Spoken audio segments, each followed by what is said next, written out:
तो फिल्म की पहली सीन में हम एक औरत को देखते हैं जो ड्रग ओवरडोज की शिकार है। ये औरत मर रही होती है और इस हालत में इसे इसकी बेटी देख लेती है। अगला सीन डॉक्टर रोज कॉटर पर आता है, जो कि एक थेरेपिस्ट है। ड्यूटी के दौरान एक दिन डॉक्टर कॉटर के पास एक पेशेंट को लाया जाता है जिसका नाम वीवर है। यह भी बताया जाता है कि कुछ दिन पहले वीवर के सामने उसके प्रोफेसर ने खुद को हथौड़े से चोट पहुंचाकर मार लिया था। इसके बाद से वीवर अस्थिर है, लेकिन वीवर कहती है कि उसे पता है कि वह पागल नहीं है। वह बताती है कि एक एंटिटी सचमुच उसका पीछा कर रही है और यह उसे देखकर एक डरावनी मुस्कान दिखाती है। इसके बाद वह अपने ऊपर का नियंत्रण खो देती है। रोज उससे पूछती है कि यह एंटिटी दिखती कैसी है। इस पर वीवर कहती है कि यह किसी भी रूप में आ सकती है। कभी यह किसी अजनबी की तरह दिखती है, तो कभी आपके किसी अपने की तरह, लेकिन हर बार यह आपको देखकर मुस्कुराएगी और तब तक नहीं रुकेगी जब तक आप खुद को मार न लें। स्वाभाविक रूप से रोज वीवर की बातों पर यकीन नहीं करती। तभी वीवर अचानक अपना संतुलन खो देती है और चिल्लाने लगती है। रोज मदद के लिए फोन करने जाती है और तभी हम देखते हैं कि वीवर एकदम शांत हो जाती है। जब रोज पीछे मुड़कर देखती है तो वह देखती है कि वीवर ने अपने हाथ में एक ग्लास का टुकड़ा पकड़ा हुआ है और वह रोज को देखकर मुस्कुरा रही है। इसके बाद वीवर अपना गला काटकर खुद को मार लेती है। अब इस घटना से रोज काफी डिस्टर्ब हो जाती है। घर लौटने के बाद वह खुद को शांत करने के लिए शराब का सहारा लेती है। तभी वह अचानक कोने में वीवर को देखती है, जो उसी तरह मुस्कुरा रही थी। रोज ये देखकर दंग रह जाती है, लेकिन तभी उसका फियांसे ट्रेवर आता है और उसकी देखभाल करता है। ट्रेवर के पूछने पर रोज आज की घटना उसके साथ साझा करती है और ट्रेवर उसे डिनर पर बाहर ले जाता है। डिनर के दौरान हम रोज की बहन हॉली और उसके पति को देखते हैं, जहां हॉली ट्रेवर और रोज को अपने बेटे के जन्मदिन पर आने का निमंत्रण देती है। अब रोज आने से मना कर देती है क्योंकि उसे उस दिन काम पर जाना था। यहाँ हॉली रोज को उनका चाइल्डहुड होम बेचने की बात करती है, लेकिन रोज इसके लिए भी मना कर देती है। तो अगले दिन रोज वापस काम पर आती है और उसका एक्स बॉयफ्रेंड जोएल उससे मिलने आता है। जोएल एक पुलिस ऑफिसर था और वह कल हुए हादसे के बाद रोज का हाल पूछने आया था। इस पर रोज उससे ठीक से बात किए बिना ही वहां से चली जाती है। अगले दिन रोज को हॉली का फोन आता है और हॉली उसे कल के इंसिडेंट के लिए माफी मांगती है और उसे फिर से बर्थडे इनवाइट याद दिलाती है, जहां वो उसे अपने बेटे के लिए गिफ्ट आइडिया भी देती है। लेकिन तभी रोज को बाहर कार पार्किंग में फिर से वीवर देखती है, जो एज यूजुअल स्माइल कर रही थी। इससे रोज घबरा जाती है और बाहर आ जाती है। जब वह बाहर आती है तो वह अपने मरीज कैन को देखती है, जो वीवर की तरह रोज को देखकर मुस्कुराता है। रोज अंदर जाकर उसे देखने का फैसला करती है और कैन अचानक रोज को देखकर उग्र हो जाता है और कहता है कि तुम भी मरने वाली हो। यह सुनकर रोज डर जाती है और स्टाफ को बुलाकर कैन को काबू करने का आदेश देती है। लेकिन जब स्टाफ आता है तो कैन पूरी तरह सामान्य होता है। इस घटना के बाद रोज के बॉस उसे सलाह देते हैं कि वह एक पेड वेकेशन ले ले, क्योंकि कल की घटना के बाद से रोज बहुत परेशान लग रही थी। हम रोज को अपने भतीजे के लिए गिफ्ट पैक करते हुए देखते हैं, तभी अचानक उसके घर का सिक्योरिटी अलार्म ऑन होता सुनाई देता है। वह बाहर चेक करने जाती है, लेकिन बाहर का दरवाजा बंद था।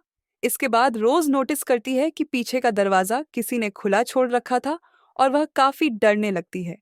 कुछ देर बाद उसे अलार्म कंपनी से फोन आता है। पहले फोन पर एक औरत नॉर्मल तरीके से अलार्म के बारे में पूछती है, लेकिन जब रोज कहती है कि घर के अंदर कोई नहीं आया, तो वह औरत पूछती है, क्या आप श्योर हैं? क्या आपने सच में किसी को अपने पीछे घर में आते नहीं देखा? इसके बाद वह औरत रोज से पीछे मुड़ने के लिए कहती है। तभी फोन फिर से बजने लगता है और रोज को एहसास होता है कि पिछला फोन कॉल उसकी कल्पना थी। जब वह फोन उठाती है तो इस बार वास्तव में अलार्म कंपनी का फोन था। इसके बाद पुलिस और ट्रेवर वहां पहुंच जाते हैं। ट्रेवर रोज से पूछता है कि उसने अलार्म कब एक्टिव किया, लेकिन रोज कहती है कि उसे कुछ भी याद नहीं है। अगले सीन में रोज अपनी पालतू बिल्ली को खाना खिलाने के लिए ढूंढती है, लेकिन वह उसे कहीं नहीं मिलती। रात को सोते समय रोज को एक बार फिर अपनी माँ के ड्रग ओवरडोज का बुरा सपना आता है।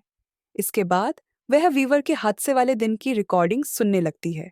वह वीवर के इंसिडेंट को समझने की कोशिश करती है, लेकिन तभी उसे टेप के बीच में एक फुसफुसाहट सुनाई देती है जो उसका नाम ले रही होती है, रोज। वह इसे फिर से सुनने की कोशिश करती है, लेकिन तभी उसे अपने पास एक डरावना चेहरा दिखाई देता है जो उसे पुकार रहा था। रोज बहुत डर जाती है और खुद को बचाने के लिए चाकू उठा लेती है। तभी ट्रेवर उठकर आता है और रोज को चाकू पकड़े हुए देखकर डर जाता है। अगले दिन रोज अपनी पूर्व थेरेपिस्ट डॉक्टर मैडलिन के पास जाती है और उन्हें अपने साथ हो रही घटनाओं के बारे में बताती है। वह डॉक्टर से दवाइयां लिखने के लिए कहती है, लेकिन डॉक्टर मैडलिन बताती हैं कि वीवर की घटना ने शायद रोज के बचपन के ट्रॉमा को ट्रिगर कर दिया है, जब उसने अपनी माँ की मौत देखी थी। डॉक्टर उसे आराम करने और थेरेपी फिर से शुरू करने की सलाह देती है। इसके बाद हम देखते हैं कि रोज तैयार होकर अपने भतीजे की बर्थडे पार्टी अटेंड करने जाती है। वहां जब हॉली उससे काम के बारे में पूछती है, तो रोज बताती है कि उसने आधे दिन की छुट्टी ले ली है। बर्थडे सेलिब्रेशन के दौरान हॉली का बेटा उत्साहित होकर रोज का गिफ्ट खोलता है, लेकिन गिफ्ट के अंदर रोज की पालतू बिल्ली की लाश मिलती है। यह देखकर वहां सभी लोग सन्न रह जाते हैं। हॉली गुस्से में रोज पर चिल्लाने लगती है। रोज अपनी पालतू बिल्ली की लाश देखकर स्तब्ध हो जाती है और चीखने चिल्लाने लगती है। पार्टी में मौजूद सभी मेहमान रोज को शक की निगाहों से देखने लगते हैं। रोज खुद को समझाने की कोशिश करती है, लेकिन नाकाम रहती है। वह रोते रोते पीछे गिर जाती है और खुद को चोट भी पहुंचा लेती है। इसके बाद हॉली और ट्रेवर उसे एक साइकियाट्रिक वार्ड में ले जाते हैं। वहां हम देखते हैं कि रोज की मानसिक हालत और भी खराब हो चुकी है। घर वापस आने के बाद रोज ट्रेवर को अपने साथ हुई घटनाओं और स्माइलिंग फेस वाली बात के बारे में बताती है। वह कहती है कि उसके पीछे वही एंटिटी लग गई है जिसने वीवर की जान ली थी, लेकिन ट्रेवर रोज को पागल कहते हुए बोलता है कि यह बीमारी तो उसके जीन में ही है। इससे रोज बहुत अपसेट हो जाती है और गुस्से में ट्रेवर पर चिल्ला देती है। उस रात रोज वीवर के बारे में रिसर्च करती है। उसे पता चलता है कि वीवर अपने कैंपस में थी जब अचानक उसका प्रोफेसर एक हथौड़ा लेकर उसके सामने आया और मुस्कुराने लगा।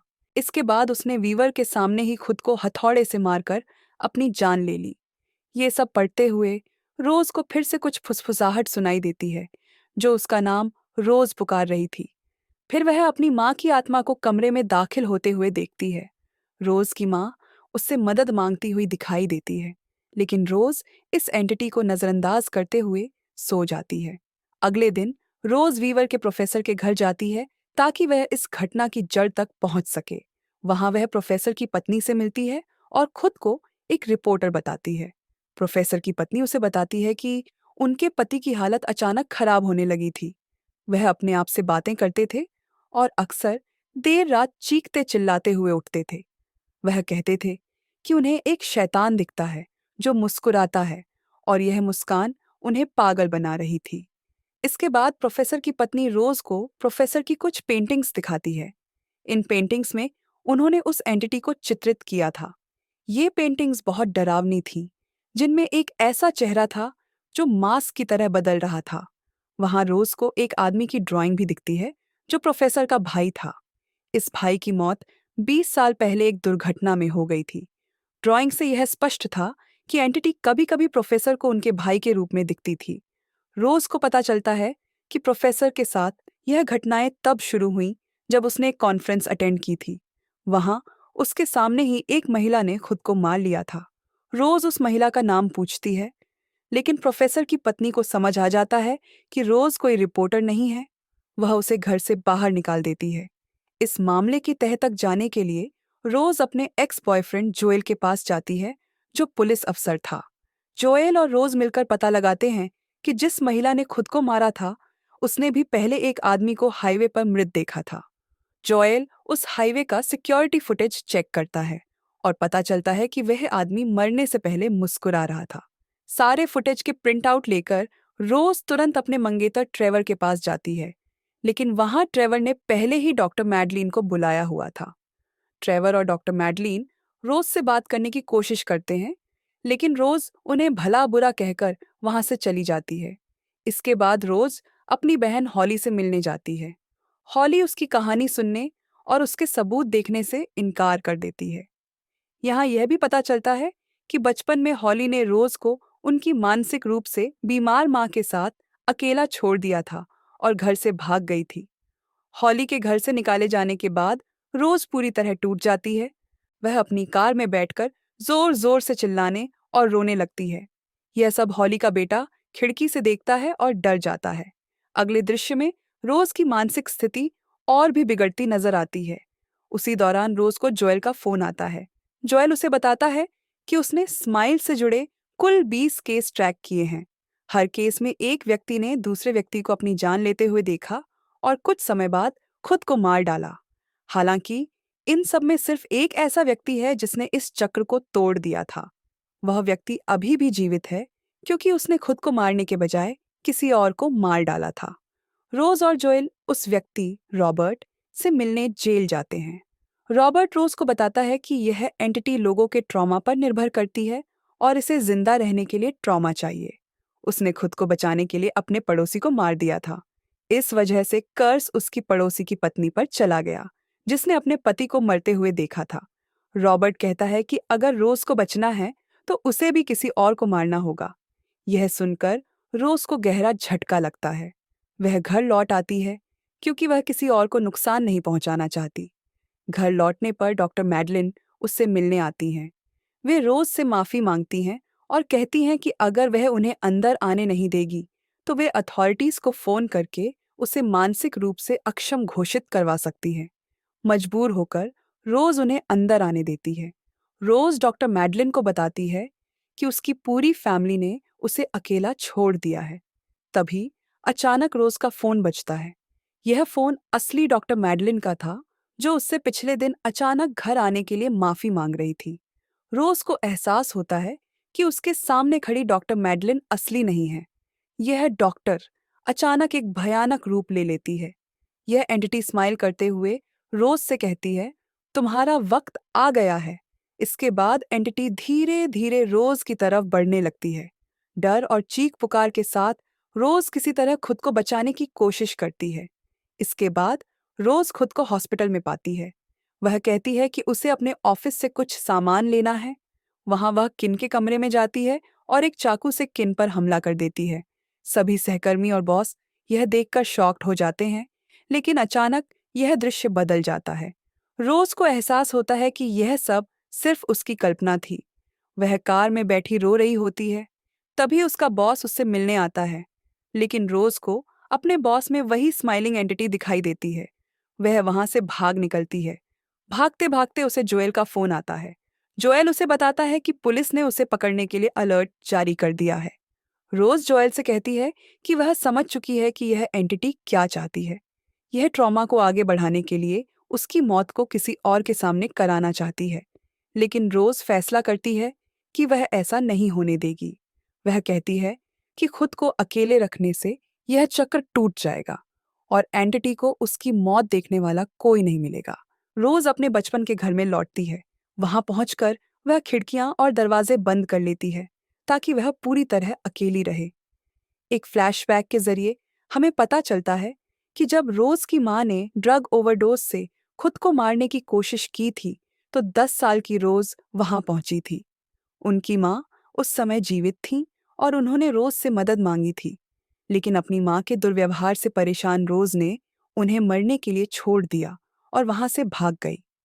अब अपने उसी बचपन के घर में रोज एक लालटेन जलाकर एंटिटी के आने का इंतजार करती है। तभी उसे अपनी माँ के कमरे से किसी के रोने की आवाज सुनाई देती है। रोज कमरे में जाती है और अपनी माँ को बिस्तर पर देखती है। रोज की माँ उसे कहती हैं कि उनके अंदर एक बुरी शक्ति है जो उन्हें एक अच्छी माँ बनने से रोकती है, लेकिन वह रोज से बहुत प्यार करती हैं। फिर वह रोज से पूछती हैं, तुमने मुझे बचाया क्यों नहीं? यह सुनकर रोज रोने लगती है। वह कहती है कि उसकी माँ ने उसे बचपन में बहुत मारा और बुरी तरह ट्रीट किया। वह हमेशा उन्हें एक राक्षस मानती आई है। हालांकि वह अब खुद को माफ करने का फैसला करती है। यह सुनते ही उसकी मां अचानक एक भयानक एंटिटी का रूप ले लेती है। वह मुस्कुराते हुए कहती है, लेकिन क्या तुम्हारा दिमाग तुम्हें माफ कर देगा? रोज एंटिटी से पूछती है, तुम मेरे ही पीछे क्यों पड़ी हो? एंटिटी जवाब देती है, तुम्हारे दिमाग ने मुझे बुलाया है। यह सुनकर रोज वहां से भागने लगती है, एंटिटी अचानक एक लंबे और भयानक मॉन्स्टर का रूप ले लेती है और उसका पीछा करती है। एंटिटी रोज से कहती है, तुम्हारा दिमाग ही मुझे तुम पर जीत दिलाएगा, तुम मुझसे नहीं बच सकती। लेकिन रोज कहती है, यह दिमाग मेरा है और मैं तुम्हें इस पर कब्जा नहीं करने दूंगी। इसके बाद वह पास पड़ी लालटेन से एंटिटी को जला देती है। हम देखते हैं कि एंटिटी उस घर में जलकर खत्म हो जाती है। रोज इस घटना के बाद जोएल के घर जाती है। वह जोएल से अब तक के अपने व्यवहार के लिए माफी मांगती है। वह उसे बताती है कि उसने अपनी जिंदगी के चारों ओर एक दीवार बना ली थी ताकि वह खुद को सुरक्षित रख सके। लेकिन जब जोएल ने पहली बार उस दीवार के पार उसे देख लिया और करीब आने की कोशिश की, तो वह डर गई और उससे रिश्ता तोड़ लिया। रोज कहती है कि अब वह उसके पास रहना चाहती है। जोएल उसे आश्वासन देता है कि वह उसे कभी अकेला नहीं छोड़ेगा। लेकिन तभी जोएल मुस्कुराने लगता है और एंटिटी का रूप ले लेता है। यह देखकर रोज को एहसास होता है कि वह अभी भी उसी घर में कैद है। रोज पर एंटिटी पूरी तरह हावी हो जाती है। इस दौरान जोएल भी रोज को बचाने के लिए उस घर पर पहुंचता है, लेकिन रोज खुद को घर के अंदर बंद कर लेती है। एंटिटी अब एक विशाल मॉन्स्टर का रूप ले लेती है, जिसका चेहरा एक भयानक मुस्कान से भरा हुआ है। एंटिटी रोज के शरीर में प्रवेश कर जाती है। अंतिम दृश्य में जोएल घर के अंदर आता है और देखता है कि रोज क्रीपली मुस्कुरा रही है। वह खुद को आग लगाकर मार डालती है और जोएल यह सब देख लेता है। फिल्म के अंत में यह स्पष्ट होता है कि कर्स अब जोएल पर चला गया है।